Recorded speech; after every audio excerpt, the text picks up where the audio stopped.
All right, strap yourself in. Harsh words coming from probably the harshest from a guy wearing a cranberry shirt. Arsenal got demolished again. Now, I'm going to make a couple of quick points. I shouldn't be happy. I'm just a little bit happy because I know Piers Morgan's a big fan of Arsenal, and me and him have been going at it on Twitter today, so get it up your Piers. But we'll move over to the fact that Arsenal just lost again 5-1 to Bayern Munich. What does that make it? 10-2, the scoreline between Bayern Munich and Arsenal the last two times they've played in Munich. But here's the point. You can go to some of these other platforms. I think Arsenal Fans TV is actually interesting and they share some good points. But when they share their point of view, a lot of people will just simply go to Arsene Wenger needs to leave. And I agree with that. But I'm going to specify why he has to leave. Watch Thiago's first goal, right? Because this just encompasses everything that's wrong with this team and everything that's wrong with the mentality in this team. You've got Xhaka and Coquelin playing as defensive-minded midfielders against one of the best teams in the world. You've just got yourself back into the game. Yeah, you go down another goal from Lewandowski, but 2-1, taking it back to London, that's okay. That is manageable. So Thiago gets the ball deep into, basically towards the halfway line, so he's not in an area that you're thinking, all right, he's going to definitely score here. He plays a simple pass into the middle of the park. And you know that big thing, yeah, the fucking goal? He just basically would as well having a sign saying, I'm going to go and wander my way towards that. And what does Coquelin, Xhaka, and Ozil, and everyone in that area do, apart from the centre-backs? He's fine. We'll let him go. There's no problem, because we're Arsenal. We don't need to track runners. Why does that matter?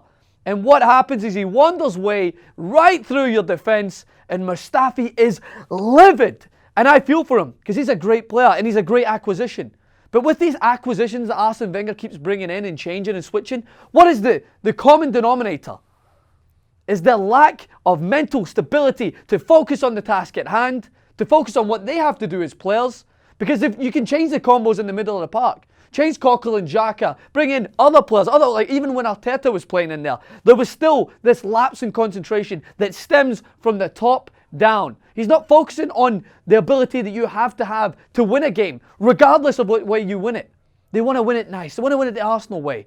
That's a problem with your management. So it stems down from Arsene Wenger all the way through to that specific example of just careless footballers letting someone wander through. And I do feel for some of the Arsenal fans. Some of you guys are idiots. Let's be honest. You just don't want to agree. You don't want to understand that your team is not good enough. But it's not the personnel specifically. Yeah, there's players that don't deserve to wear the shirt. Every team has them. But it's down to the management, man.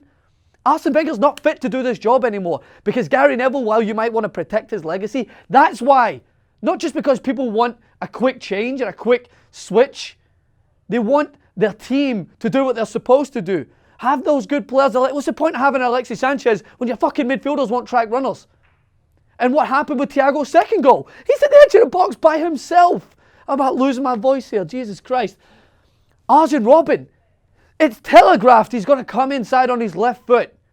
These aren't just isolated examples, man. Go watch the goals they conceded last year in the 5-1 example. It's very similar traits, but different personnel. Not tracking runners, and that's all a mentality problem, man. So there's your fucking recap of this game. Arsenal have a severe, severe problem when it comes to the infrastructure of this team and the understanding of what it takes to get a result. Not even a win, but a result that gives your fans hope. You're now out. You just got battered again by Bayern Munich. A great team, not taking anything away from them. This is a 16th straight win in the Champions League. That's remarkable. They've scored, 58 goals over those 16 games. Phenomenal work. All credit to Bayern. They took advantage of a weaker opponent and they sent them to the sword. There's your fucking recap.